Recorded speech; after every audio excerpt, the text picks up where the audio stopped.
Found this dead snake here at the compound. The vultures were eating it, and when they saw me come, they flew off. Do you guys know what kind of snake this is?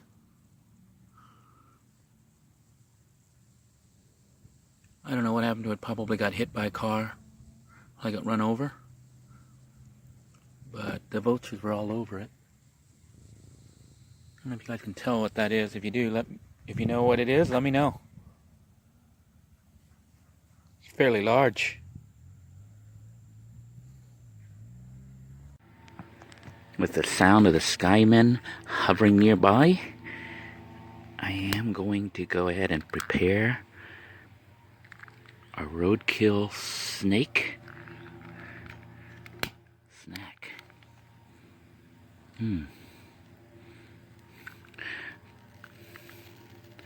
The stove is proving to be really, really handy. We'll go ahead and let that light up. I've got it set right now so the wind is blowing in. Try to make that flame puff up and burn really fast. Wow. Bird just flew right by me. I don't know if you heard that flutter. Here goes another bird. One of the cool things about being out here cooking at the compound. The skymen are out in full force today. I don't know if they're looking for me or looking for Scrappy Joe. All right. It looks like our fire is burning really well at this point. And I am going to go ahead and put on our first chunk of snake. Yeah, doesn't that look good? All right. Here's our second piece. I think maybe I'll put it like that. I know some of you think I should not be cooking with the fire up so high, but I'm just trying to make sure it is flame-kissed. I love flame-kissed food. Look at that. The snake is cooking up nicely.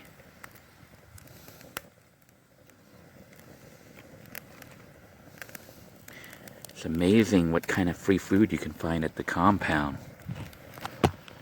Just straighten out this last piece here. Maybe I need to adjust the flames here. Might be a little bit too much.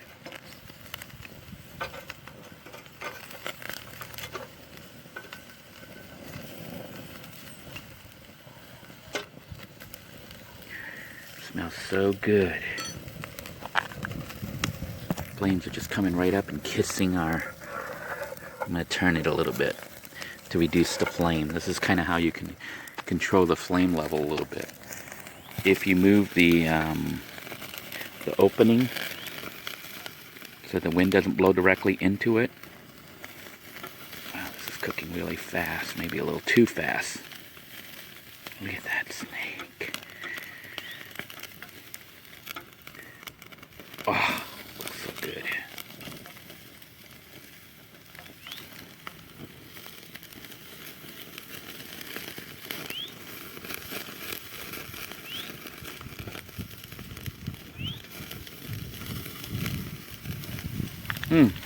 Doesn't that look good?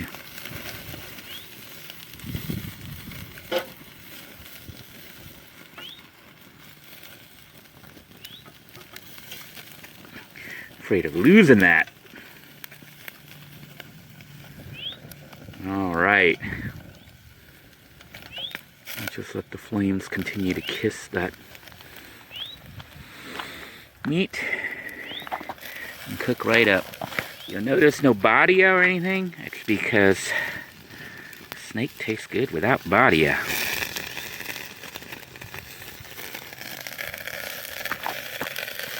Listen to that sound. It's like music to my ears.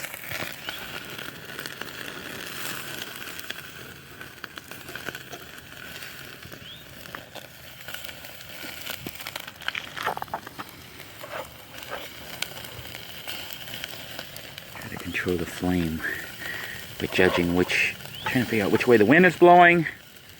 I'm adjusting the stove so it's not getting directly blown by the wind.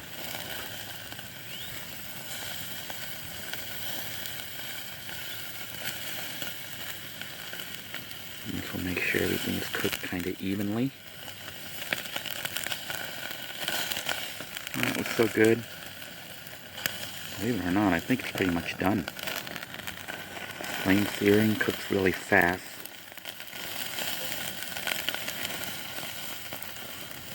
And some people think you should let the flames die down and let it cook slower. I kind of like rapid cooking. I think Asian cooking for the most part is rapid.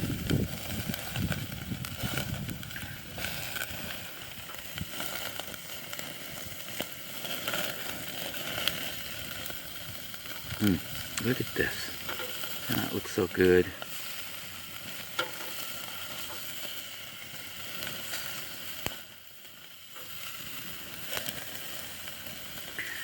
We'll take this one and turn it a little bit.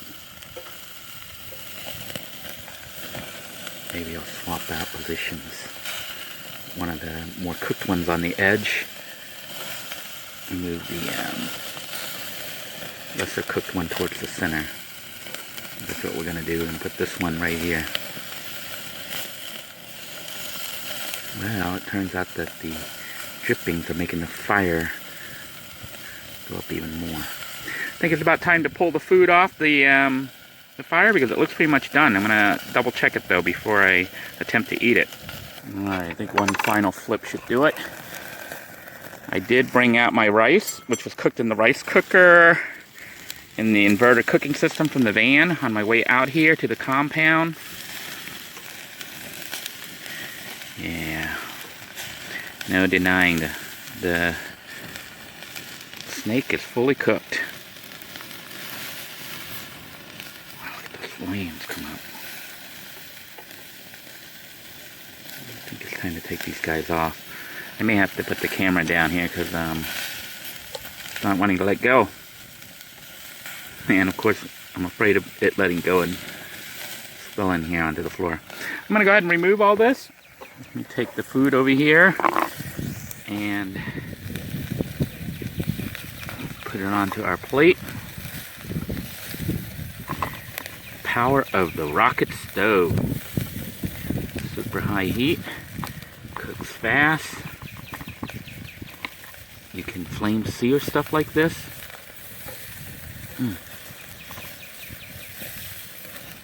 Wow. I have fire left over. I wonder if maybe I'll throw an onion in there. Maybe I'll do that. I'm just going to toss another onion. It worked out really well the other day. I think I'm going to do the same thing today.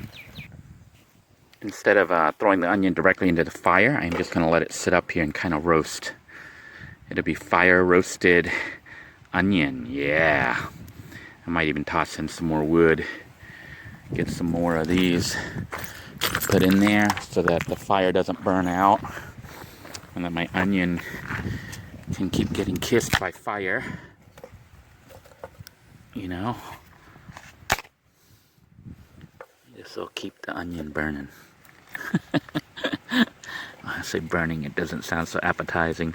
This will keep the onion cooking. There we go. Look at that. So we'll just let the flame kind of come up and kiss the onion and warm it from the outside in. I guess cutting it in half might even help. Maybe I'll do that. Cut it in half and then I'll just let it sit like this. Let's just be lazy. And let the whole thing just sit and cook. Yeah, what do you think, huh? Just let it sit right there. Cooking an onion over an open fire. Yeah, nothing quite like it. Alright, get the flame going. Let it come up and kiss the onion. And we'll check it out here in a moment. While the onion continues to cook. I am going to go ahead and try out our snake.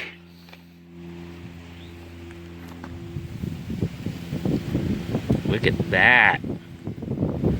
Perfectly cooked. wonder what it tastes like.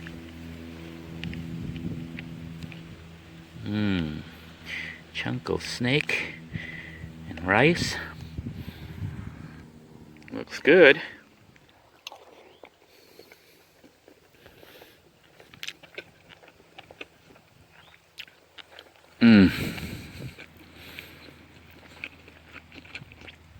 Surprisingly, it tastes a lot like pork.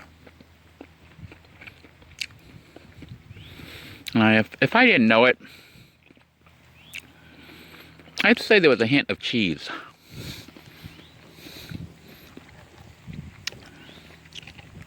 I never knew snake tastes like pork with cheese. Try this again. Maybe that was just unique to that bite. Let's try another bite. Definitely tastes like pork. And I can definitely taste the cheese. But it is good. Never ceases to amaze me how much better things taste when you cook it over an open fire like this. And I'm kind of grateful to have found a spot with all this fuel just sitting here ready to be used, and to have the ability to cook out here. We are going to spend the rest of the day exploring, so stay tuned.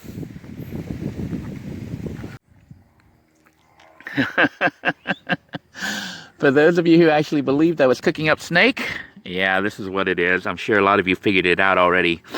It is Johnsonville Italian sausage with 4 cheese inside. Yeah.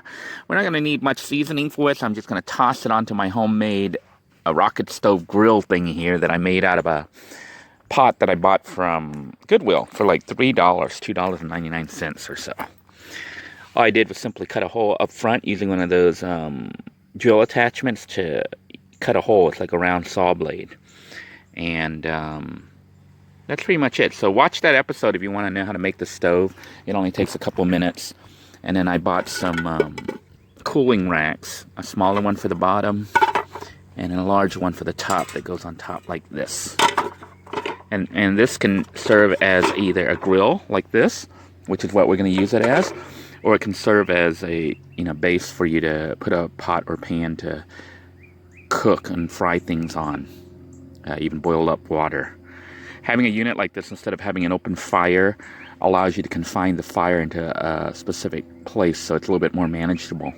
And even though I'm out here kind of in the boonies at the compound, you'll see that I'm actually cooking on the pavement just for additional safety. You don't need the embers or whatever hitting all this brush that can easily catch on fire. Anyhow, I hope that you guys are doing well wherever you are and enjoyed this particular cooking episode. I'm having a lot of fun with it. I am out at the compound again today to explore some more and to continue my search for Scrappy Joe. I don't know if you can hear the birds out here. Isn't that cool? There's all sorts of birds out here today. That's really cool. Anyhow, I hope if you're up north that it is starting to warm up, and if it isn't, that you are managing to stay safe and stay warm. Remember that carbon monoxide poisoning is real, a real threat for people in their vehicles. You want to make sure you have a carbon monoxide detector installed and that the battery is good on it, and check that, at least once every couple months.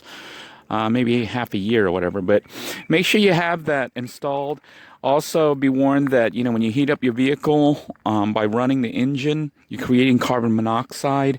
And in the winter, if you're in an area that's with snow could block the exhaust pipe. And because snow builds up from the ground and blocks that. Then the exhaust blows back up inside your vehicle and you're breathing carbon monoxide.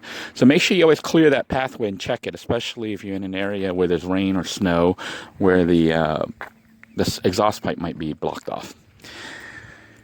Until next time, everyone, I hope you are staying safe. God bless you all. Bye-bye now.